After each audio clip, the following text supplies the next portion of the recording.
মন্ত্রীরা যখন সংসদে বক্তব্য দেন তখন তারা অবলীলায় বলেন বাংলাদেশে জ্বালানির কোনো ঘাটতি নাই, কিন্তু মাননীয় স্পিকার যখন তেল নিতে যায় তখন দেখা যায় 3 কিলোমিটার লম্বা লাইন। মাননীয় স্পিকার, কাদম্বরী মরিয়া প্রমাণ করিল যে কাদম্বরী মরে নাই।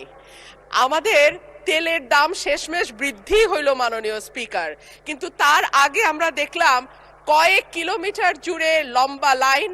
আমরা দেখলাম মাঝরাত পর্যন্ত ড্রাইভাররা দাঁড়িয়ে আছে, তারা তেল পাচ্ছে না, কিন্তু সরকারের সেই ব্যাপারে কোনো হেলদোল নাই।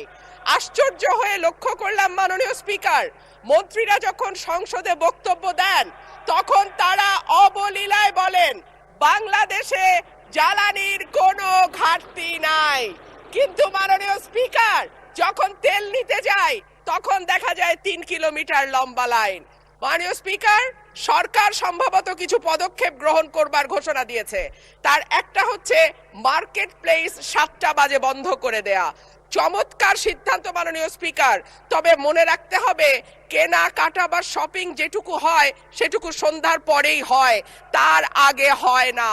2 হইল অফিস আদালতের সময় বলে পরিবর্তন করবে। 5 দিনের জায়গায় 4 দিন বা 3 দিন তারা কর্মঘণ্টা ঠিক করবে। কিন্তু প্রশ্নটা হচ্ছে যদি জ্বালানির কোনো সংকটই না থাকে তাহলে এত লম্বা লাইনই বা কেন, দামি বা বাড়াইতে হয় কেন, অফিস কর্মসূচি সময় পরিবর্তন করতে হয় কেন, এই প্রশ্নগুলা তো ওঠে মাননীয় স্পিকার।